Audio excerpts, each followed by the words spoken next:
welcome back to Greater Ohio's blog. I'm Ann Sellergan with Krebs from Greater Ohio, and we've been talking with you a lot about transportation, and we really encourage you as we go along with these blogs that you leave us your comments so that we can pass them along to the task force that ODOT has put together as they prepare to release their report on December 3rd.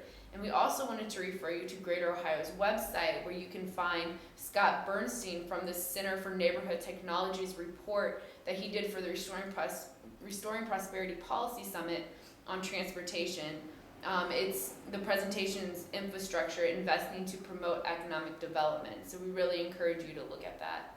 And today we wanted to talk about transportation and how it relates to workforce. So Gene, where do you see the connections and how they interconnect with each other? One of the things that came out in the task force hearings in the subcommittee for workforce development was how important workforce development is, how important the workforce development is linked to transportation, especially in a state like Ohio, which has a huge amount of industry based on logistics. Okay.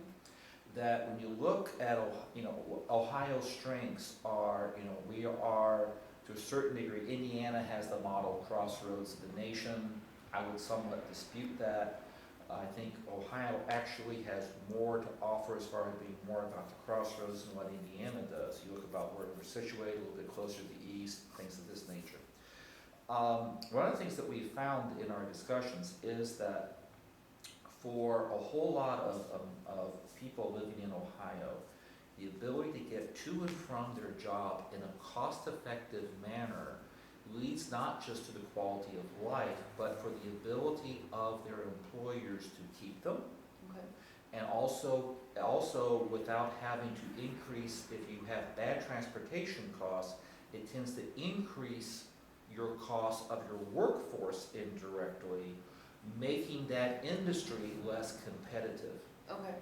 So one of the things that came out was the Rickenbacker Airport Okay, in Columbus has all those warehouses, but it's very hard. They just now started having a bus service go there, but because of how they are originally designed, without paying attention to the long-term land use consequences, yeah.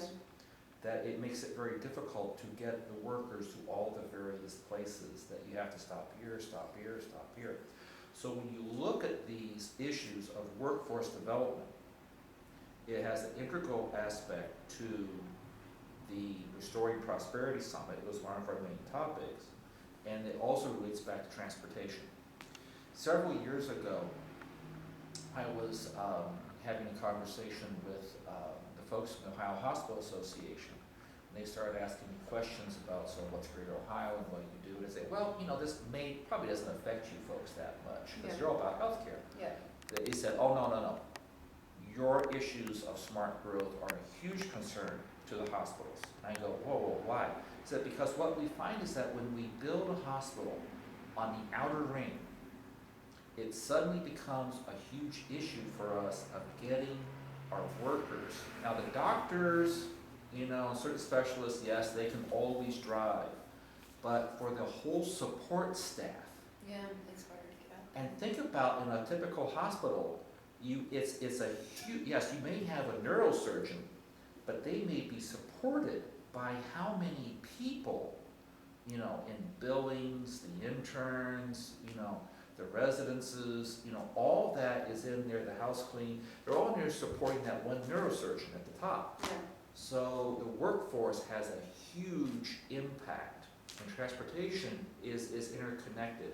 So it goes back to one of the key things, targeted investments, where do we build, and how do we long-term sustain that? It's a very important aspect, I think, for people to remember. Yeah, definitely. So there you have it, smart growth. The easier you have access, the better and more competitive your workforce will be. Again, please leave us your comments. Thank you.